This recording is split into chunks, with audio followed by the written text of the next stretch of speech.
I mean, obviously, we got our guys back now, and we're starting to get a rhythm with each other. And so we just got to keep playing, keep learning from each other, keep listening to coach, and just keep taking it day by day, and the results are going to show. Welcome in, Hawks fans. Your boy Bryce Lewis back at it again for another Believe in Hawks episode. The Atlanta Hawks go into Cleveland tonight and upset the Cavaliers 135-124. That snaps a 3-game losing streak for the team and gets them back on the winning side of things. A lot of things came out of this game today. Trae Young with 20-20 vision, 20 points, 20-plus assists. We'll talk about that, obviously. Also, this was probably one of the best games as a team the Hawks have had. Won the 3-point shooting battle. They don't usually do that. They were able to also control turnovers, only 13 tonight. And they just made plays, and they weathered Cleveland runs when Cleveland got off to that hot start. So there was a lot of things the Hawks did tonight that really led them to success and helped them get back on track. And so we're going to break it all down here on Believe in Hawks. I appreciate you guys tuning into the podcast. Obviously, if this is your first time listening to the pod, hope you enjoy it. If you do, hit the subscribe button, like the video. Obviously, follow me on Twitter, Bryce_2K as well.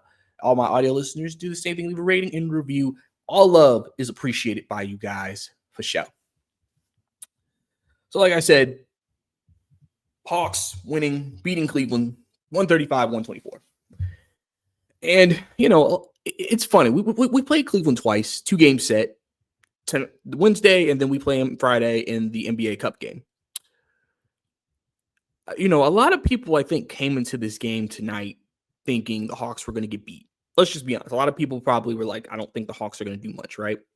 Just based off what you've seen the last few games. And Cleveland only had one loss coming into the night, which was Boston. And, you know, Cleveland basically has been the best team in basketball, technically, this season, record-wise, especially. So a lot of people probably didn't come into this game with a lot of expectations, a lot of confidence in what you were going to see. You just maybe were like, can the Hawks keep it competitive? Can they do some good things?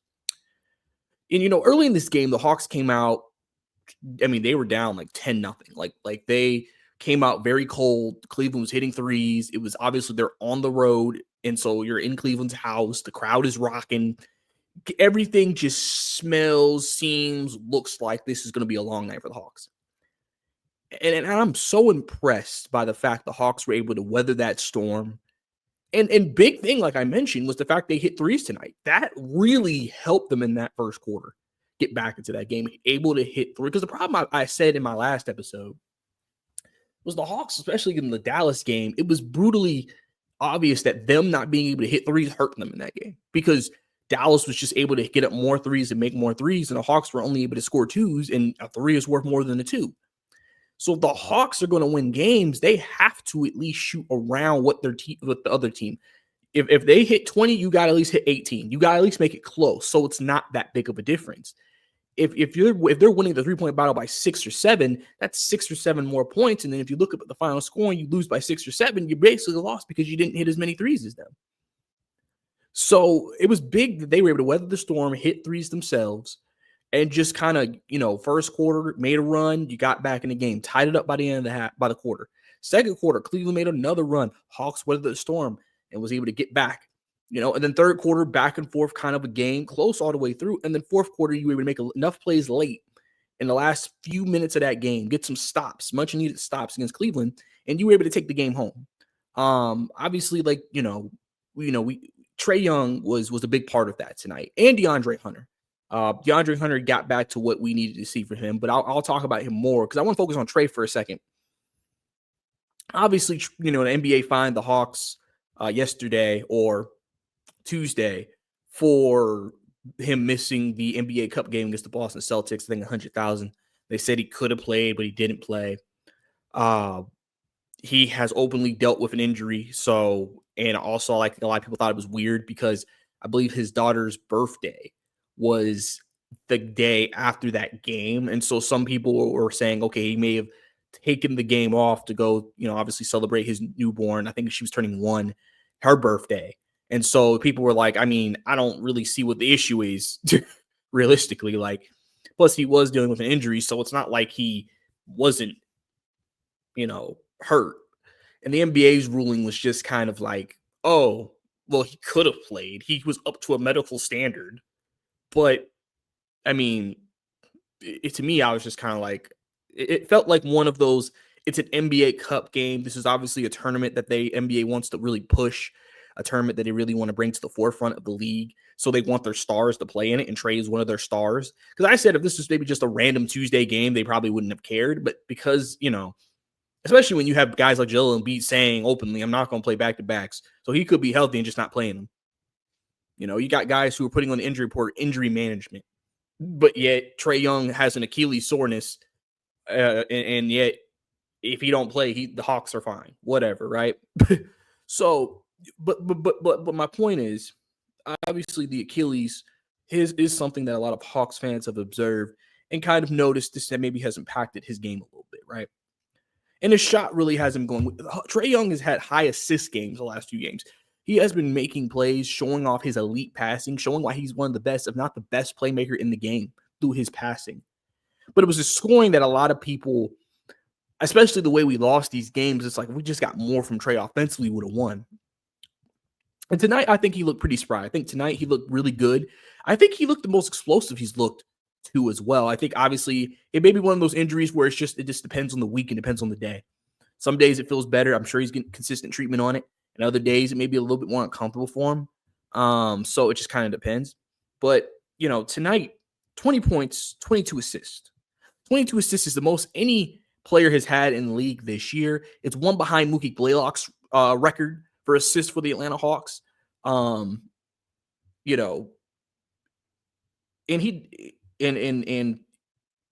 to be able to do 20/20 vision like that kind of just shows you the maturation process and the change of what the Hawks have been trying to do as an organization, where Trey Young is such an elite passer. If he can get everybody better shots, especially since they're trying to have a team around him who can carry the load for him, so that way it's not Trey has to give us this or we don't have a chance. It just kind of shows you the trust and development he has in his teammates as they continue to go through this season and Trey Young's maturation overall. We may still get frustrated with the 30-footers and things like that, even though he hit 2 clutch ones in the last 5 minutes of the game to kind of help seal that for the Hawks. But, I mean, Trey Young has just kind of showed us 18 assists he had, I think, a game. He's had 13, 15 assists. I mean, he's up to like 12.5 assists per game during the season now. I mean, he has been one of the best passing players in this game. I mean, I think he has surpassed Jokic. He surpassed guys. Remember, wasn't there a list earlier this year that didn't even have Trey Young in the top 10 passers? And people are just like, it's a bias. Because how do you not see him always have 10, 11 assists a year and tell me he's not a top passer in this game? We see highlight passes from Trey all the time. And he never got that respect. And now I think, he even said after the game, he's been shooting like crap. And the offense is still kind of worked back for him. But, I mean, one thing he can do is still create for his teammates. And that's one of the reasons why I think Trey Young is so vital in the development of guys like Risacher, Jalen Johnson, Okongwu, Kobe, even though they don't play a lot together on the floor, but just important in those guys' developments because he can create easy opportunities for them. He could help their offense. He could help them get good looks and just be able to get more confidence in themselves. And Trey showing the trust in his teammates that maybe some people say he showed more trust in his teammates than he has in previous years. So here's a couple of things to throw at you about Trey Young's night tonight. Trey Young, this was tweeted out by Hawks PR. Over the last 5 games, Trey Young has tallied 82 points, 81 assists, 11 steals, becoming just the 5th player ever since 1972-73 to record over 80 points, 80 assists, and 10 steals over a 5-game span. Other names in that list: Magic Johnson, Kevin Porter, John Stockton, Isaiah Thomas. Some historic company from Trey. Also, right now, like I mentioned, Trey is averaging 12.5 assists a game. No one has averaged more than 11.74 assists per game since John Stockton in one season. Now, obviously, this is a much smaller sample size, but, just something for historical context to see where he is right now and what he's been doing. All right. Like I said, Trey has just been, he's been great. He's been great from the passing perspective. Obviously, offensively, I mean, listen, the fact that he was able to come out there, hit 2 long shots, and that real and the thing about those shots, let me tell you something about those shots. It's like the Boston shots. It's like Damian Lillard when he takes those shots. Of course, when you see it as a fan, especially in close competitive games, you're just like, that's a terrible shot.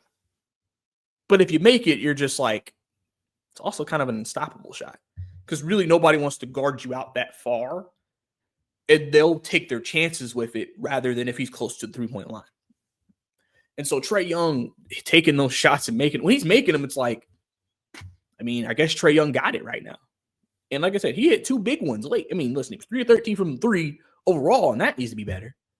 But he hit big shots when you needed him to hit big shots. And so Trae Young tonight was masterful in the Hawks' big win overall tonight. Now, if we get into the overall numbers, the Hawks shot 47% to the Cleveland 46%. Hawks shooting 48% from 3 tonight. Huge. 23s tonight they made. Huge. Huge. They also won non-Trae Young minutes by 6 points. That's huge. Cleveland, only 31%, only hit 15 tonight. They hit their free throws tonight. Hawks have had some issues at the free throw line this season. 92% tonight. 23 out of 25 free throws were made. Like I said, only 13 turnovers. Hawks, 39 assists. Quinn Ball in full form. 39. Trae Young had 22 of those. If the Hawks are getting almost 40 assists a game, I would hope they win in that game. Because that just shows you the ball movement. And like I said, even in the Dallas game, we saw moments and stretches of when they pass it and move it beautifully around to each other. It looks really, really good. It's just being able to do that consistently. And as the young players grow, as guys like Bogey and DeAndre and Kobe integrate themselves into the rotation and try to figure out their roles within everything and get back on the same page, and the chemistry continues to improve with this team currently, that ends up being big. You know, and so the Hawks, like I said, did a lot of good things tonight to get them where they are. And that was really big. Hawks also had their best offensive performance of the night when they also shot below 50% at the rim. They weren't that great in the 2-point game tonight, especially around the rim. They weren't that great. So to be able to still drop 135 and do what you did offensively is huge. You know, I mean, and like I said, weathering the storm, the Hawks were down 30-11 after about 6 minutes. And to come back on a 24-5 run and tie it up by the end of the first quarter, it's not something I think Hawks fans that you watch and you're like, I expect to see that from my team. It happens because it happens to everybody.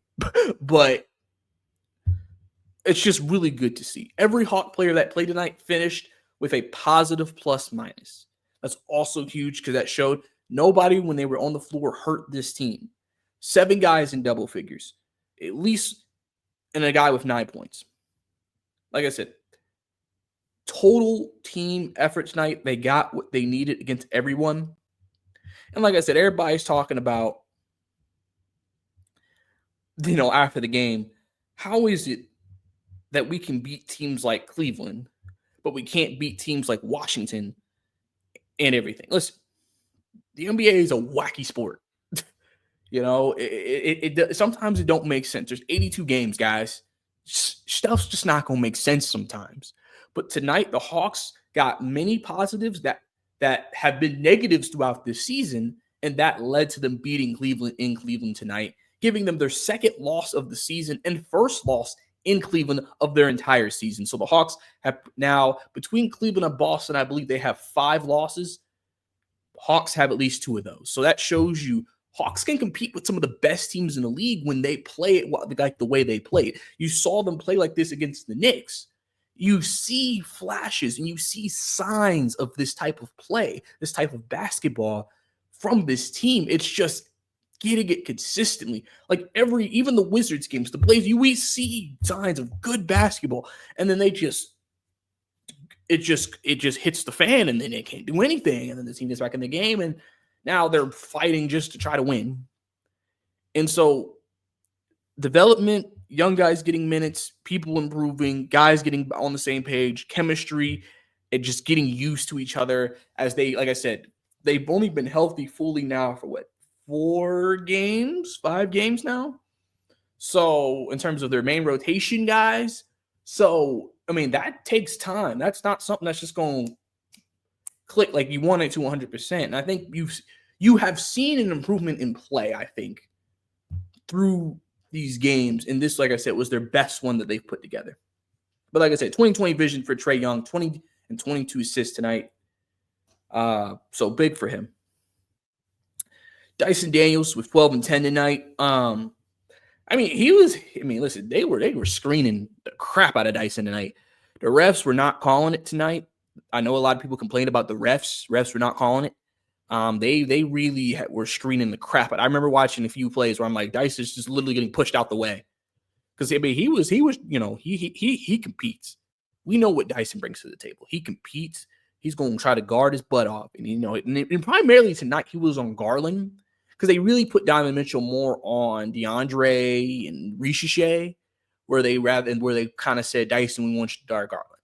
And so, he was active. He was active tonight, hit a couple of threes for the team. And like I said, this was a game where, you're not really looking at his offense. You're looking at what he can provide defensively. And like I said, 10 boards.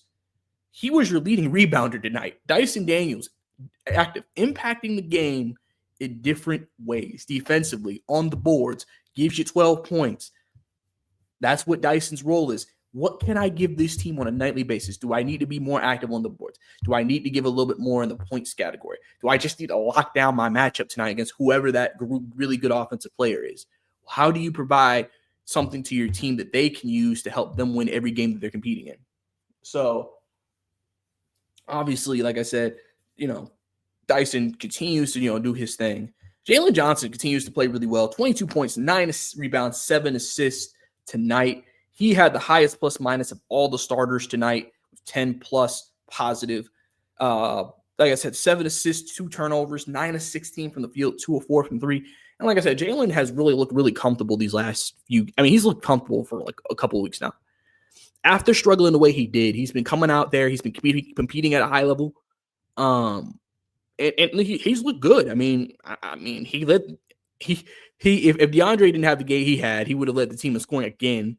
But he was second on the team in scoring tonight. And Jalen, we could talk about what he can do better defensively and just improving that. But offensively, what you see, and you saw it tonight, is that this was like they've been doing a lot more of Trae and Jalen playing off of each other, because before the problem is if they had to get the ball out of Trae's hands, the Hawks would usually have to try to scramble to try to get it back in the hands. We got to get it back in Trae's hands to continue the flow. The fact that they can say they're trapping Trae, we can give it to Jalen, and then let Jalen just run it and not feel like we have to get it back in Trae Young's hands is such a blessing. Because, defenses will know that and say, okay, well, we know you want to try to probably get back to him, so we got to stop it. Where now Jalen can say, you know what, they got it, I'll take it. I'll run the offense, and then I'll decide what's the best play to make. And obviously, do I need to drive? Do I need to shoot? What does that look like? And I think Jalen is getting much more comfortable doing that. Because, again, that's part of the progress and the youth growth that you're expecting from Jalen in this role is more playmaking responsibility than he's had so far in his career. And you've seen him kind of progress in that regard, and you've seen that continue tonight. Because, listen, Trae's at 22, but between Jalen and Trae, 29 of 39 assists between those two players.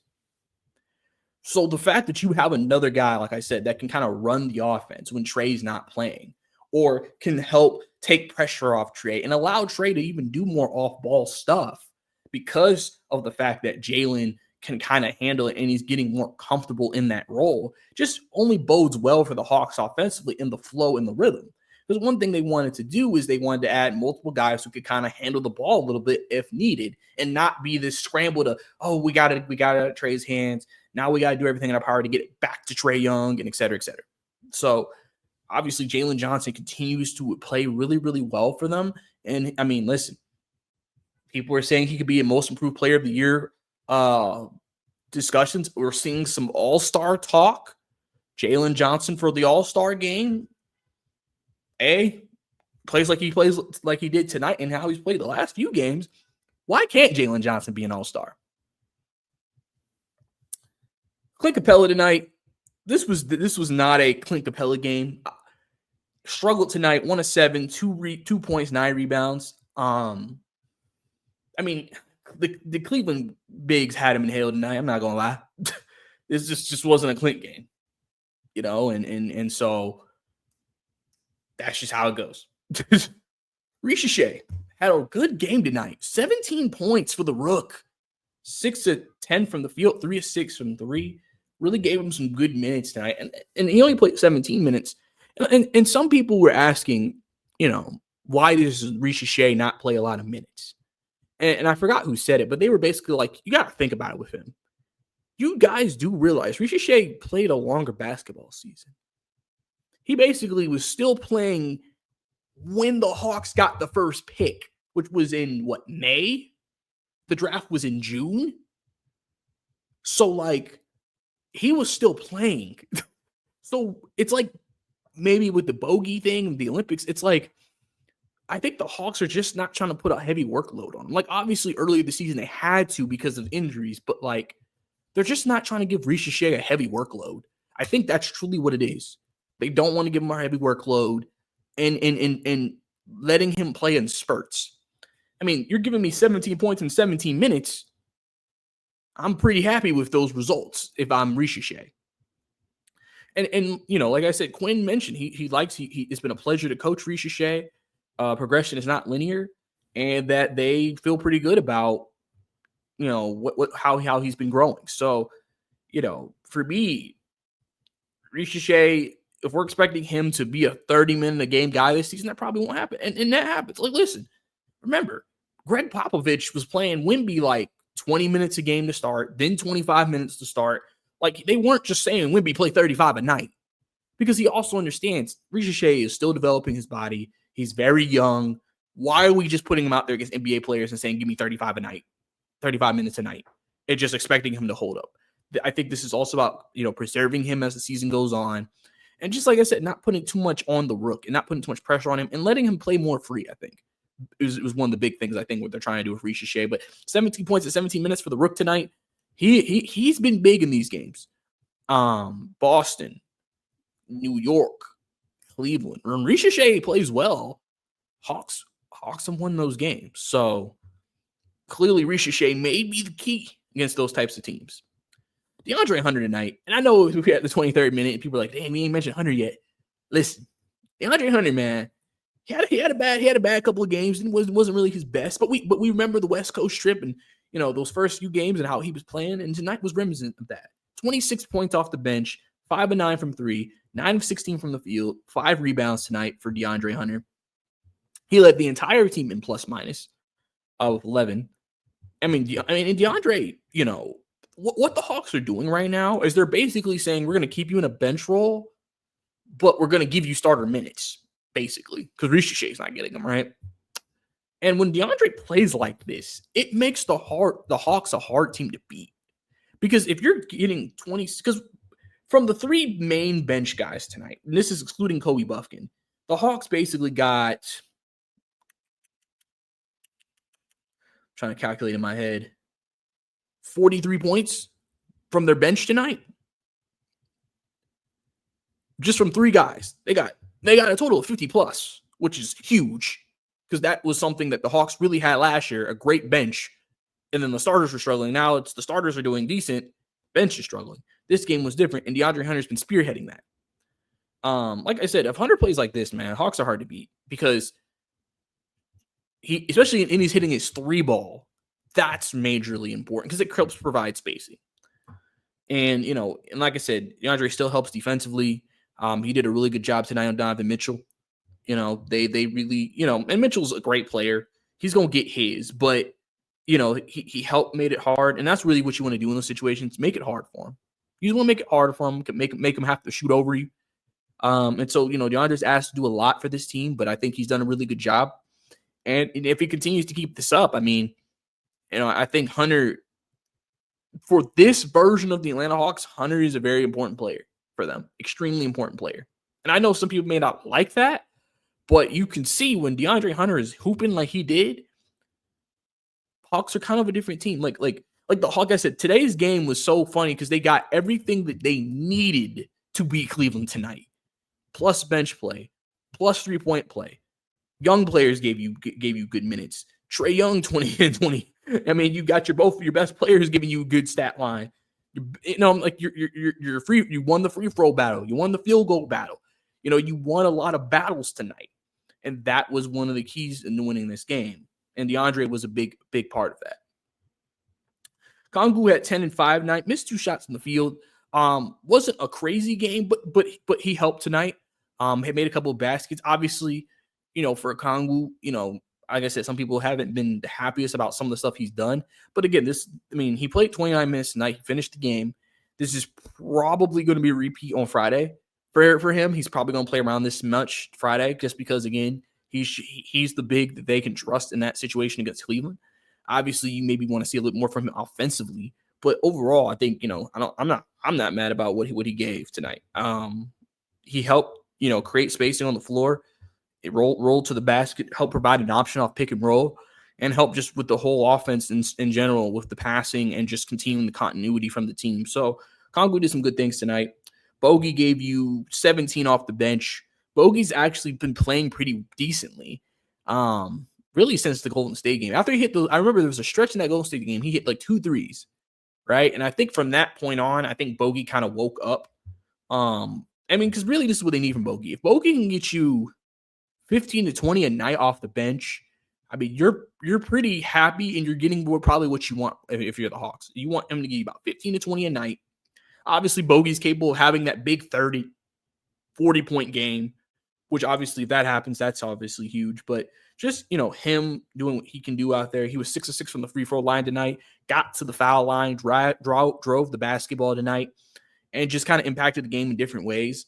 And, like I said, his shooting is so important for spacing because he is, like, out of the rotation, the shooter in the entire rotation. So for him to be able to hit shots, three of them tonight from him, it just really helps the team offensively and gives them what they need offensively, just to give them that extra boost, that extra lift, especially coming off the bench with DeAndre Hunter. And then Kobe Buffkin, got to give Kobe his flowers tonight. Probably one of the better games he's played. Again, only 11 minutes, but 9 points, 4 rebounds, 1 assist. But especially that first stretch of the game, that first stretch where the Hawks made a run, he hit a couple of threes, and then a couple other guys hit threes, and he made some plays. And, and they, like I said, they won non-Trae minutes. And that's one of the biggest things for the Hawks is they have to win non-Trae minutes, and that means that's when Kobe's on the floor usually. If Kobe can maintain, continue to improve, continue to grow into his role, get his, kind of get more comfortable in this role for him. As I mentioned before, this is kind of the progression of the team in the season. Is a lot of guys are growing into the roles, and it's going to take time. And I know people want it quick, but it's not going to be always quick. You just want to see these types of games and just show you that, okay, he's capable of doing it.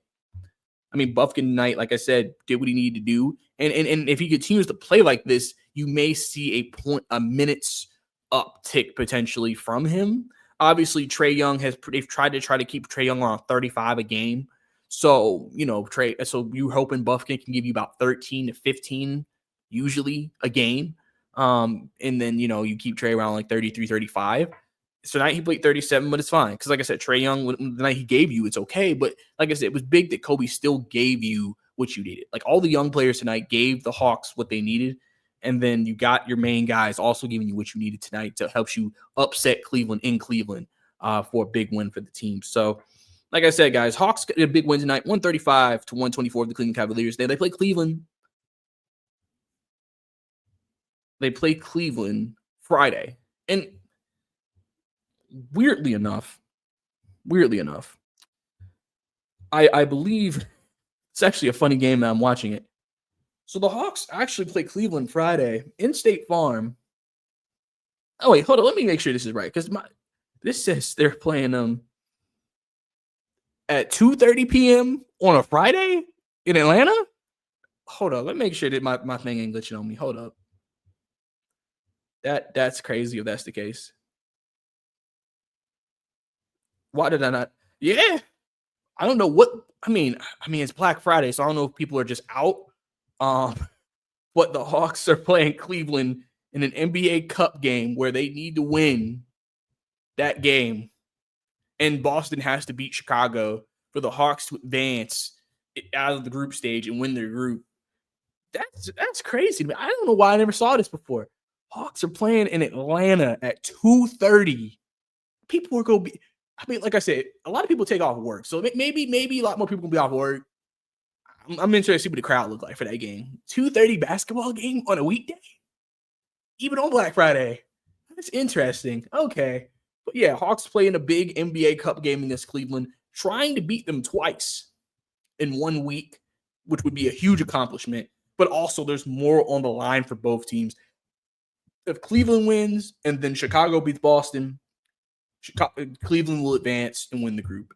If Atlanta wins and Boston beats Chicago, the Hawks advance.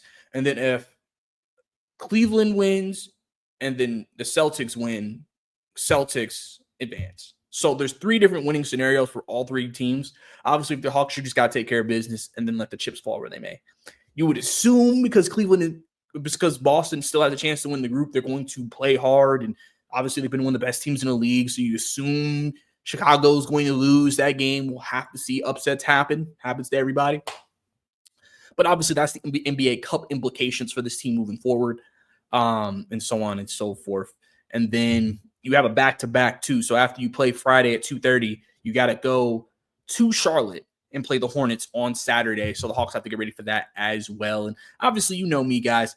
I'll actually be at work when that game is going on, which is crazy. That's why I'm crazy about that schedule. I'll be at work. So that game will be over by the time my shift is over.